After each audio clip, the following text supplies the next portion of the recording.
Hello નમસ્કાર વિદ્યાર્થી મિત્રો, વેદ ડિજિટલ એજ્યુકેશનમાં આપનું હાર્દિક સ્વાગત છે।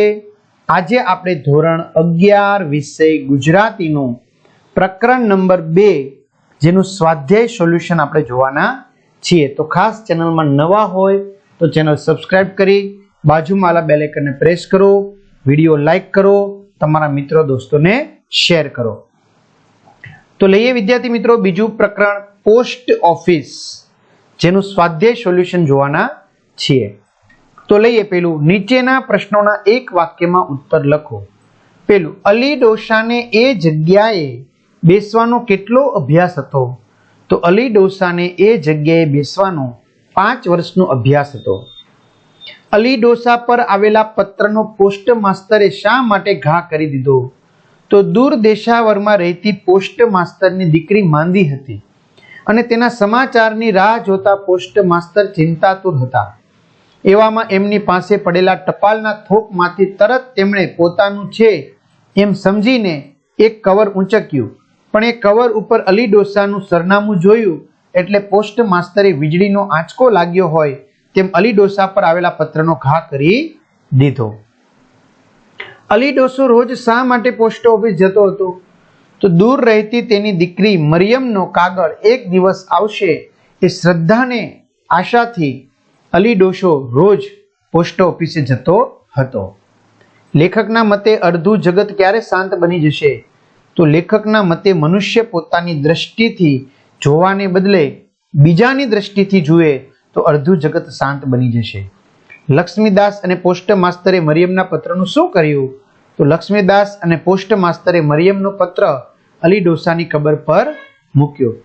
વિદ્યાર્થી મિત્રો, આ સિવાય આપણી વેદ ડિજિટલ એજ્યુકેશન નામની એપ્લિકેશન છે જેમાં નીચે મુજબની માહિતી તમને મળવાની છે, જેમાં દરેક ધોરણના બધા જ વિષયના પાઠ્યપુસ્તકના પ્રકરણની સમજૂતીના વિડીયો, સ્વાધ્યાયની સમજૂતીના વિડીયો, વિષય પ્રમાણેનું મટીરિયલ, પરીક્ષા માટે ઉપયોગી અસાઇનમેન્ટ, બધા જ વિષયના પરીક્ષાના પેપરની સમજૂતીના વિડીયો, એકમ કસોટીની સમજૂતીના વિડીયો અને સ્વ અધ્યયન પોથીની સમજૂતીના વિડીયો, આ બધું જ આપણી વેદ ડિજિટલ એજ્યુકેશન નામની એપ્લિકેશન જે ગૂગલ પ્લે સ્ટોર ઉપર જઈને ડાઉનલોડ કરી શકશો। તમારા મોબાઈલ નંબર નાખવાના, સેન્ડ ઓટીપી કરશો એટલે 4 આંકડાનો ઓટીપી આવશે, નાખશો। પેડ કોર્સમાં જુદા જુદા પેડ પ્લાન, એક્ઝામ પેપરમાં એક્ઝામ પેપરો, 3 થી 12 માં 3 થી 12 ધોરણના વિડીયો મળશે।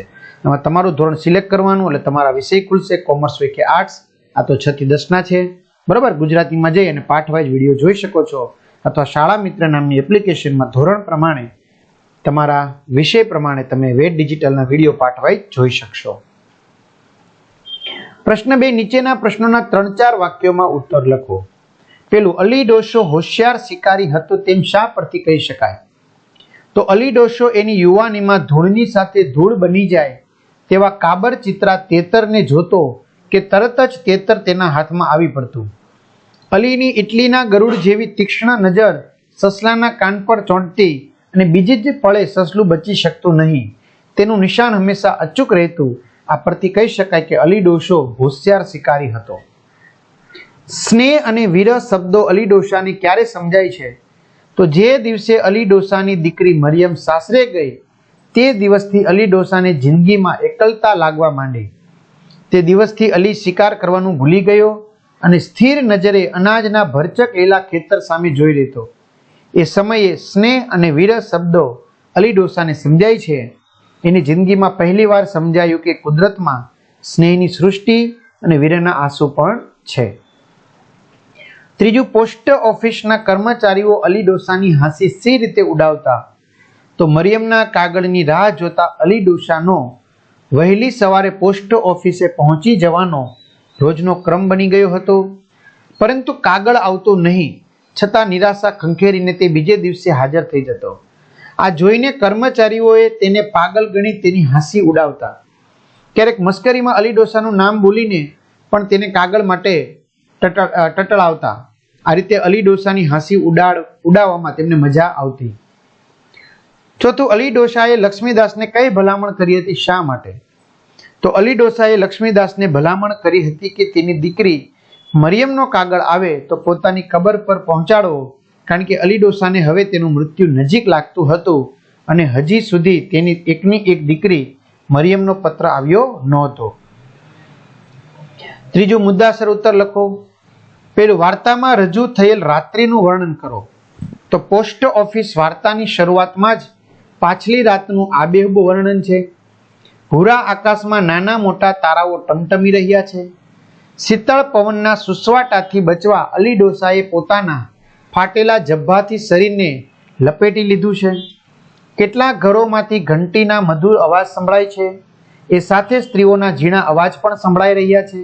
એકાદ કૂતરાનો અવાજ, વહેલા ઉઠી ગયેલા લોકોના પગરખાનો દૂરથી સંભળાતો અવાજ, અકાળે જાગી ગયેલા પક્ષીના અવાજો સિવાય આખું શહેર સાવ શાંત હતું.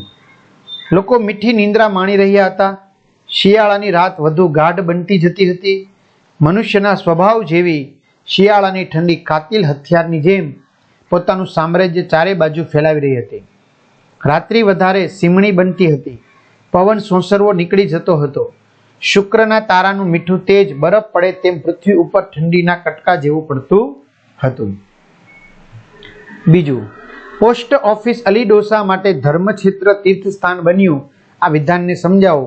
વિદ્યાર્થી મિત્રો, આ પ્રશ્ન પણ મોસ્ટ આઈએમપી પ્રશ્ન ગણી શકાય છે. કારણ કે અલી ડોસો વૃદ્ધ થતા તેને દૂર સાસરે રહેતી એકની એક દીકરી મરિયમની યાદ સતાવતી હતી. ડોસો દીકરીના વિરહમાં ઝૂરી રહ્યો હતો. તે દીકરીના પત્રની રાહમાં દિવસો વિતાવતો હતો. તે જાણતો હતો કે પત્ર આવશે તો પોસ્ટ ઓફિસમાં જ હશે. આથી તે દરરોજ વહેલી સવારે શહેરની પોસ્ટ ઓફિસે પહોંચી જતો. જેમ કોઈ ભાવિક ભક્ત પરમાત્માના દર્શન માટે પવિત્ર ધર્મક્ષેત્ર તીર્થસ્થાનમાં શ્રદ્ધા અને વિશ્વાસથી જાય, એમ અલી ડોસો પણ દીકરીના પત્રની આશામાં શ્રદ્ધા અને વિશ્વાસથી પોસ્ટ ઓફિસે જતો. આમ પોસ્ટ ઓફિસ અલી ડોસા માટે ધર્મક્ષેત્ર તીર્થસ્થાન બની ગયું હતું. ત્રીજું, અલી ડોસાનું પાત્રાલેખન કરો. અલી કોચમેન એની યુવાનીમાં કુશળ શિકારી હતો. તેનું નિશાન અચૂક હતું. એક પણ પક્ષી તેની બાજ નજરમાંથી છટકી શકતું નહીં. પરંતુ વૃદ્ધાવસ્થાએ પહોંચતા તેનામાં ગજબનું પરિવર્તન આવ્યું હતું. તે શિકારી મટી એક સંવેદનશીલ વત્સલ માનવ બની ગયો. વૃદ્ધાવસ્થામાં તેને દૂર સાસરે રહેતી એકની એક દીકરી મરિયમની યાદ આવતી હતી. તે પુત્રીના વિરહમાં તડપતો હતો. દીકરીના પત્રની રાહ જોતા અલી માટે પોસ્ટ ઓફિસ જાણે તીર્થસ્થાન બની ગયું હતું. તે શ્રદ્ધા અને વિશ્વાસથી રોજ વહેલી સવારે પોસ્ટ ઓફિસે પહોંચી જતો અને સાંજ પડીએ નિરાશ થઈને પાછો વળતો. આથી તે પોસ્ટ ઓફિસના કર્મચારીઓ માટે ઉપહાસનું પાત્ર બની ગયો હતો. કર્મચારીઓ તેને ગાંડો ગણતા હતા. આગળ, પોતે હવે લાંબુ નહીં જીવે એમ લાગતા અલી ડોસાએ પોતાની દાબડીમાંથી 5 ગીની કાઢી. તેણે લક્ષ્મીદાસ નામના કર્મચારીને વિનંતી કરી, આ ગીની મને કામની નથી. અલ્લાહની સાક્ષીએ તમને આપું છું. મારી મરિયમનો પત્ર આવે તો મારી કબર પર પહોંચાડજો. પોતાની પુત્રી પ્રત્યેનું અલીનું વાત્સલ્ય આ સિવાય બીજું શું કરી શકે?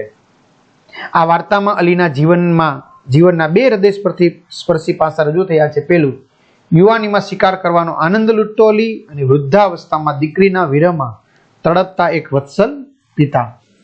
મિત્રો, આ પ્રશ્ન પણ ખૂબ જ મોસ્ટ આઈએમપી છે. બરાબર, અલી ડોસાનું પાત્રાલેખન કરો. પોસ્ટ ઓફિસ વાર્તાનો અંત તમારા શબ્દોમાં લખો.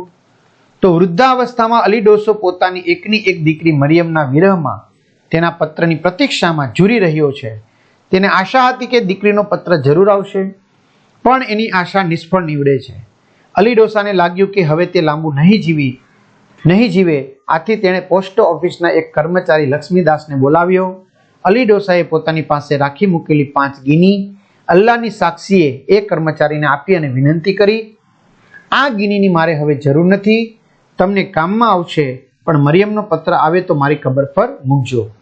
એ વાતને 3 મહિના વીતી ગયા. પછી એક દિવસે તેની દીકરી મરિયમનો પત્ર આવ્યો. એ અરસામાં પોસ્ટ માસ્તર પોતાની દીકરીના સમાચાર ન મળતા ચિંતાતુર હતા. એમની દશા પણ અલી ડોસા જેવી જ હતી. એવામાં કર્મચારીએ તેમને અલી ડોસા મરી ગયાના સમાચાર આપ્યા. પોતે અલી ડોસાની વેદના ન સમજી શક્યા એનું એમને દુઃખ હતું. એ સાંજે કર્મચારી લક્ષ્મીદાસ અને પોસ્ટ માસ્તર બંને જણા અલી ડોસાની કબર પર જઈને અલીની દીકરી મરિયમનો પત્ર મૂકી આવ્યા. આમ દીકરીના પત્રને ઝંખતા વત્સલ પિતાની વેદના વ્યથાથી વાર્તાનો અંત આવે છે. તો આ રીતે વિદ્યાર્થી મિત્રો સંપૂર્ણ સોલ્યુશન થાય છે. તમારા મિત્રો દોસ્તોને ખાસ શેર કરજો. તમે પણ ચેનલમાં નવા ચેનલ સબસ્ક્રાઇબ કરજો. અહીં સુધી રાખીએ. અસ્તુ. જય હિન્દ, જય ભારત.